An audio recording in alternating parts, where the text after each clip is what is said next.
ನಮಸ್ಕಾರ ಎಲ್ಲರಿಗೂ. ನಮ್ಮ ಜಿಲ್ಲಾ ಅಧ್ಯಕ್ಷರಾದಂಥ ವಿರೂಪಾಕ್ಷಪ್ಪ ಬಳ್ಳಾರಿ ಅವರೇ, ಮಾಜಿ ವಿಧಾನ ಪರಿಷತ್ ಸದಸ್ಯರಾದಂಥ ಶಿವರಾಜ್ ಸಿದ್ದಣ್ಣ, ಅರುಣ್ ಪೂಜಾರ್ ಅವರೇ, ಕವಿಸಿದ್ದಪ್ಪ ಅವರೇ, ಮಾಜಿ ಅಧ್ಯಕ್ಷರಾದಂಥ ಸಿದ್ದರಾಜ್ ಕಲ್ಕೋಟಿ ಅವರೇ, ಶೋಭಾ ನರಸಿಂಹ ಅವರೇ, ನಾಗೇಂದ್ರ ಅವರೇ, ಮಾಧ್ಯಮದ ಎಲ್ಲ ಸ್ನೇಹಿತರೆ, ಇವತ್ತು ರಾಜ್ಯಾದ್ಯಂತ ಕಾಂಗ್ರೆಸ್ನವರು ಮನ್ರೇಗಾ ಮಹಾತ್ಮ ಗಾಂಧಿ ನರೇಗಾ ಇದ್ದದ್ದನ್ನು ಬಿಜೆಪಿಯವರು ಜಿ ಮಾಡಿದ್ರು ಅಂತೇಳಿ ದೊಡ್ಡ ಹಾಲ್ನ ಎಬ್ಬಿಸ್ತಾ ಇದ್ದಾರೆ. ಮಹಾತ್ಮ ಗಾಂಧಿ ಮೇಲೆ ಬಹಳ ಪ್ರೀತಿ ಕಾಂಗ್ರೆಸ್ನವ್ರಿಗೆ. ನರೇಗಾ ಮಾಡಿದಾಗ ಮಹಾತ್ಮ ಗಾಂಧಿ ಎಲ್ಲಿ ಹೋಗಿದ್ರು? ನರೇಗಾ ಮಾಡಿದ್ದು ಕಾಂಗ್ರೆಸ್ನವರಲ್ಲ ಅಲ್ವಾ? ನರೇಗಾ ಆವಾಗ ಮಹಾತ್ಮ ಗಾಂಧಿ ಇರಲಿಲ್ಲ.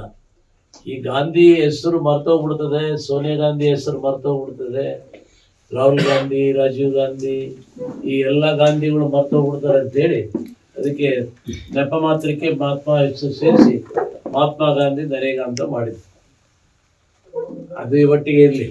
ಆದರೆ ಅದರಲ್ಲಿ ಬಹಳಷ್ಟು ಲೋಪದೋಷಗಳು ಬಂದವು. ಬಹಳಷ್ಟು ಅವ್ಯವಹಾರ, ಭ್ರಷ್ಟಾಚಾರ, ಲೂಟಿ ಎಲ್ಲ ಆಯಿತು. ಸರ್ಕಾರದ ಹಣ ಕಾಂಗ್ರೆಸ್ ಅವಧಿಯಾಗೆ ಸುಮಾರು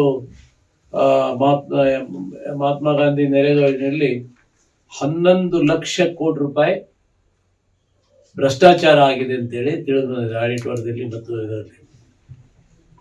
ಮತ್ತೆ ಈಗ ಆ ಭ್ರಷ್ಟಾಚಾರ ಎಲ್ಲ ತಡಿಬೇಕು, ಜನರಿಗೆ ಸರಿಯಾದ ರೀತಿಯಲ್ಲಿ ಕೆಲಸ ಸಿಗಬೇಕು ಅನ್ನುವಂಥ ದೃಷ್ಟಿಯಲ್ಲಿ ಭಾರತೀಯ ಜನತಾ ಪಕ್ಷ, ಭಾರತ ನೇತೃತ್ವದ ನರೇಂದ್ರ ಮೋದಿಯವರ ಭಾರತ ದೇಶದಲ್ಲಿರುವಂತಹ ಸರ್ಕಾರ Viksit Bharat guarantee for Rozgar Ajeevika mission Gramin ಅಂತೇಳಿ ಅದರ ಹೆಸರನ್ನು ಬದಲಾವಣೆ ಮಾಡಿ, ಹೆಸರು ಬದಲಾವಣೆ ಮಾಡೋದು ಒಂದೇ ಅಲ್ಲ, ಅದರಲ್ಲಿ ಇರುವಂತಹ ಎಲ್ಲ ಲೋಪದೋಷಗಳನ್ನು ಕೂಡ ಇವತ್ತು ಕಡಿಮೆ ಮಾಡುವಂಥ ಕೆಲಸವನ್ನು ಇವತ್ತು ನಮ್ಮ ಭಾರತ ಸರ್ಕಾರ ಮಾಡಿದೆ. ಇದರಲ್ಲಿ AI ತಂತ್ರಜ್ಞಾನ, GPS ಟ್ರ್ಯಾಕಿಂಗ್ ಇಟ್ಟು ಕೆಲಸದ ಗುಣಮಟ್ಟವನ್ನು ಪರಿಶೀಲನೆ ಮಾಡ್ತಾ ಇದೆ. ಯಾಕೆಂದರೆ ಮೊದಲೇ ಕೆಲಸಕ್ಕೆ ಅವರು ಕೊಟ್ಟಂಥ ಕೆಲಸಕ್ಕೂ ಅಲ್ಲಿ ಫಿಸಿಕಲ್ ಮಾಡಿದಾಗ ಒಂದಕ್ಕೊಂದು ಹೊಂದಾಣಿಕೆನೇ ಆಗ್ತಾ ಇರಲಿಲ್ಲ. ಮತ್ತು ಇದರಿಂದ ಏನಾಗ್ತಾ ಇತ್ತು ಅಂದರೆ ಮಧ್ಯವರ್ತಿಗಳು ಸಾಕಷ್ಟು ಹಣವನ್ನು ಹೊಡೆಯಲಿಕ್ಕೆ ಅವಕಾಶ ಇತ್ತು. ಈ ಮಧ್ಯವರ್ತಿಗಳಿಗೆ ಈಗ ನೋವಾಗಿರೋದು ಯಾರಿಗೆ ಅಂದರೆ ಮಧ್ಯವರ್ತಿಗಳಿಗೆ ಸಾಕಷ್ಟು ನೋವಾಗಿದೆ. ಯಾಕೆಂದರೆ ಏನು ಸರ್ಕಾರದ ಹಣ ಲೂಟಿ ಹೊಡಿತಾ ಇದ್ರು, ಅವ್ರ ಕೈಯಿಂದ ಈ AI ತಂತ್ರಜ್ಞಾನ ಮತ್ತು GPS ಟ್ರ್ಯಾಕಿಂಗ್ ಮಾಡೋದ್ರಿಂದ ಅವರ ಒಂದು ಅನಧಿಕೃತ ಲಾಭ ಏನಾಗ್ತಾ ಇತ್ತು ಅದರ ಹೊಡೆತ ಬಿದ್ದಿದೆ. ಅದರ ಜೊತೆಗೆ ಸುಮಾರು 2013ರಲ್ಲಿ CAG ರಿಪೋರ್ಟ್ ಪ್ರಕಾರ 4,33,000 ನಕಲಿ ಜಾಬ್ ಕಾರ್ಡ್ಗಳಿದ್ವು. ಆ ನಕಲಿ ಜಾಬ್ ಕಾರ್ಡ್ಗಳ ಹೆಸರಲ್ಲಿ ಯಾರ್ಯಾರೋ ದುಡ್ಡನ್ನು ಹೊಡ್ಕೊಂಡು ತಿಂತಾ ಇದ್ರು. ಅದನ್ನು ಕೂಡ ಕಟ್ ಮಾಡಲಿಕ್ಕೆ ಈ ಒಂದು ಹೊಸ ಕಾಯ್ದೆಯನ್ನ ಮಾಡಿದ್ವಿ.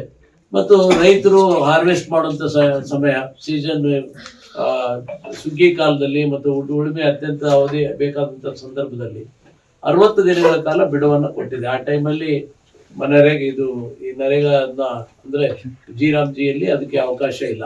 ಅದು ರೈತರಿಗೆ ಅನುಕೂಲ ಆಗ್ತದೆ. ಯಾಕೆಂತ ಹೇಳಿದ್ರೆ ಇವತ್ತು ಕೆಲವು ಟೈಮು ಕೂಲಿ ಸಿಗೋದೇ ಇಲ್ಲ, ಕೂಲಿಯವರು ಹೊಲಕ್ಕೆ ಬರೋದಿಲ್ಲ. ಅಂತ ಟೈಮಲ್ಲಿ ಬಿತ್ತನೆಗೆ ಅನುಕೂಲ ಆಗಲಿ, ಸುಗ್ಗಿ ಕೊಯ್ಲಿಗೆ ಅನುಕೂಲ ಆಗಲಿ ಅಂತೇಳಿ ಅದು 60 ದಿವಸಗಳ ಕಾಲ ಅದನ್ನು ತಡೆಯುವಂಥ ಕೆಲಸ ಕೂಡ ಇವತ್ತು ಮಾಡಿದೆ. ರಾಜ್ಯಕ್ಕೆ ಭಾರತ ಸರ್ಕಾರ 10 ವರ್ಷದಲ್ಲಿ ಈ ಕಳೆದ ಪ್ರಧಾನಮಂತ್ರಿ ನರೇಂದ್ರ ಮೋದಿಯವರ ಒಂದು ನೇತೃತ್ವದ ಸರ್ಕಾರದಲ್ಲಿ 8,53,000 ಕೋಟಿ ರೂಪಾಯಿ ಬಂದಿದೆ. 8,53,000 ಕೋಟಿ ರೂಪಾಯಿ ಬಂದಿದೆ. ಇವತ್ತು ಏನು ಹೇಳ್ತಾ ಇದ್ದಾರೆ ಸಿದ್ದರಾಮಯ್ಯನವರು, ಶಿವಕುಮಾರ್, ನಮಗೆ 1 ರೂಪಾಯಿ ಕೊಟ್ಟರೆ 13 ಪೈಸೆ ಬರ್ತದೆ, 1 ರೂಪಾಯಿ ಕೊಟ್ಟರೆ 13 ಪೈಸೆ ಬರ್ತದೆ. ಜನರ ತಲೆಯಲ್ಲಿ ತಪ್ಪು ಭಾವನೆಗಳನ್ನು ತುಂಬುವಂಥ ಕೆಲಸ ಇವತ್ತು ಮಾಡ್ತಾ ಇದ್ದಾರೆ.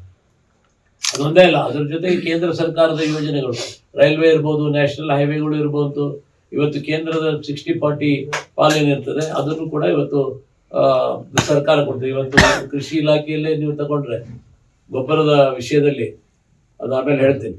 ಮತ್ತೆ ಇದರಲ್ಲಿ ವಿ ರಾಮ್ಜಿ 60-40 ಇವತ್ತು ಕೇಂದ್ರ ಸರ್ಕಾರ ತಂದಿದೆ. ಮೊದಲು ಸಂಪೂರ್ಣ ಕೇಂದ್ರ ಸರ್ಕಾರ ಭರಿಸ್ತಾ ಇತ್ತು. ಕೇಂದ್ರ ಸರ್ಕಾರ ಹಣ ಲೂಟಿ ಹೊಡಿಲಿಕ್ಕೆ ಇವರಿಗೆ ಅನುಕೂಲ ಆಗಿತ್ತು. ಈಗ ಅವ್ರೇನ್ ಮಾಡಿದ್ದಾರೆ, 60% ಕೇಂದ್ರ ಸರ್ಕಾರ ಕೊಡ್ತದೆ, 40% ನೀವು ಹಾಕ್ರಿ ಅಂತ ಹೇಳಿದರು. ಇದ್ರ ಜೊತೆಗೆ ಗ್ರಾಮ ಪಂಚಾಯತಿಗಳಿಗೆ ಅತಿ ಹೆಚ್ಚಿನ ಅಧಿಕಾರವನ್ನ ಈ ವಿ ರಾಮ್ಜಿಯಲ್ಲಿ ಕೊಡಲಾಗಿದೆ. ಇದೆಲ್ಲವನ್ನು ಕೂಡ ಸಹಿಸಿಕೊಳ್ಳಾರದಿರುವಂತ ಕಾಂಗ್ರೆಸ್ ಇವತ್ತು ಭಾರತೀಯ ಜನತಾ ಪಕ್ಷದ ಮೇಲೆ ಆಪಾದನೆಗಳನ್ನ ಮಾಡಿಕೊಂಡು ಮಹಾತ್ಮ ಗಾಂಧಿ ಹೆಸರು ತೆಗೆದ್ರು ಅಂತೇಳಿ ಸುಳ್ಳು ಅಪಪ್ರಚಾರ. ಯಾಕೆಂದ್ರೆ ಅವರ ಒಂದು ಲೋಪದೋಷಗಳು ಏನಿದ್ದಾವೆ, ಈ 6 ತಿಂಗಳಲ್ಲಿ ಸಂಪೂರ್ಣವಾಗಿ ಕರ್ನಾಟಕದಲ್ಲಿ ಸರ್ಕಾರ ನಿಷ್ಕ್ರಿಯ ಆಗಿ ಹೋಗಿದೆ, ಸತ್ತೋಗಿದೆ. ನಿಷ್ಕ್ರಿಯ ಅಲ್ಲ, ಜೂನ್ ಜುಲೈಯಿಂದ ನೀವು ತಗೊಳ್ಳಿ, ಅವಾಗಲಿಂದ ಸ್ಟಾರ್ಟ್ ಆಯಿತು. ಆಗಸ್ಟ್ ಕ್ರಾಂತಿ, ಸೆಪ್ಟೆಂಬರ್ ಕ್ರಾಂತಿ, ನವೆಂಬರ್ ಕ್ರಾಂತಿ, ಡಿಸೆಂಬರ್ ಕ್ರಾಂತಿ, ಈಗ ಜನವರಿ ಕ್ರಾಂತಿ, ಸಂಕ್ರಾಂತಿ ಅಂತೇಳಿ ಇದರಲ್ಲಿ ಬರೀ ಅಧಿಕಾರ ಹಂಚಿಕೆಯ ಬಗ್ಗೆ ಒಬ್ಬೊಬ್ಬರು ಒಂದು ಹೇಳಿಕೆ ಕೊಟ್ಕೊಂಡು ತಿರುಗಾಡೋದು ಬಿಟ್ರೆ ಅದರಿಂದ ಜನ ಇವತ್ತು ಬೇಸತ್ತು ಚೀತು ಅಂತ ಉಗಿಯಂತ ಸಂದರ್ಭ ಬಂದಿದೆ. ಯಾವುದೇ ಅಭಿವೃದ್ಧಿ ಕಾರ್ಯಗಳು ಆಗ್ತಾ ಇಲ್ಲ, ಆಡಳಿತ ಸರಿಯಾಗಿ ನಡೀತಾ ಇಲ್ಲ, ಕಾನೂನು ಸುವ್ಯವಸ್ಥೆ ಸಂಪೂರ್ಣವಾಗಿ ಹದಗೆಟ್ಟು ಹೋಗಿದೆ. ಇವತ್ತು ತಾವು ನೋಡ್ತಾ ಇದ್ದೀರಿ, ಮೊನ್ನೆ ಹುಬ್ಬಳ್ಳಿಯಲ್ಲಿ ಒಬ್ಬ ಮಹಿಳೆ ಸವಿತಾ ಖಂಡೆ ಅನ್ನುವಂಥ ಒಬ್ಬ ಮಹಿಳೆ ಮೇಲೆ ಪೊಲೀಸರು ಅವ್ರನ್ನ ವಿವಸ್ತ್ರಗೊಳಿಸಿದಂಥ ಪರಿಸ್ಥಿತಿ ತಾವು ನೋಡಿದ್ದೀರಿ. ಹಿಂದೆ ಇದೇ ಹುಬ್ಬಳ್ಳಿಯಲ್ಲಿ ನೇಹಾ ಹತ್ಯೆ ಕೂಡ ಆಗಿತ್ತು. ಮೊನ್ನೆ ಬಳ್ಳಾರಿಯಲ್ಲಿ ಇವತ್ತು ಶಾಸಕರಿಗೆ ಮನೆಗೆ ಹೋಗಿ ನುಗ್ಗಂಥದ್ದು, ಮನೆ ಲೂಟಿ ಮಾಡಿ ಅವ್ರಿಗೆ ಫೈರ್ ಮಾಡುವಂಥ ಕೃತ್ಯ ಕೂಡ ಇವತ್ತು ಕಾಂಗ್ರೆಸ್ನವ್ರು ಮಾಡ್ತಾ ಇದ್ದಾರೆ. ಅವರ ಆಡಳಿತದ ವೈಫಲ್ಯವನ್ನು ಮುಚ್ಚಿಕೊಳ್ಳಲಿಕ್ಕೆ ಇವತ್ತು ಅನಾವಶ್ಯಕವಾಗಿ ಭಾರತೀಯ ಜನತಾ ಪಕ್ಷದ ಮೇಲೆ ದೋಷಾರೋಪಣವನ್ನ ಮಾಡುವಂಥ ಕೆಲಸ ಏನು ಕಾಂಗ್ರೆಸ್ ಮಾಡ್ತಾ ಇದೆ. ಇದಕ್ಕೆ ನಾವು ಬೈದಿಗೆ ಹಿಡಿದು ಪ್ರತಿಭಟನೆಯನ್ನ ಮಾಡ್ತೇವೆ. ಮತ್ತು ವಿ ರಾಮ್ಜಿ ಏನಿದೆ, ಜನರ ಹಿತದೃಷ್ಟಿಯಿಂದ, ಕೂಲಿ ಕಾರ್ಮಿಕರ ಹಿತದೃಷ್ಟಿಯಿಂದ, ರೈತರ ಹಿತದೃಷ್ಟಿಯಿಂದ ಒಂದು ಒಳ್ಳೆಯ ಕಾಯ್ದೆಯನ್ನ ಕೇಂದ್ರ ಸರ್ಕಾರ ತಂದಿದೆ. ಅದನ್ನು ನಾವು ಹೃದಯಪೂರ್ವಕವಾಗಿ ಎಲ್ಲರೂ ಕೂಡ ನಾವು ಸ್ವಾಗತಿಸ್ತೀವಿ.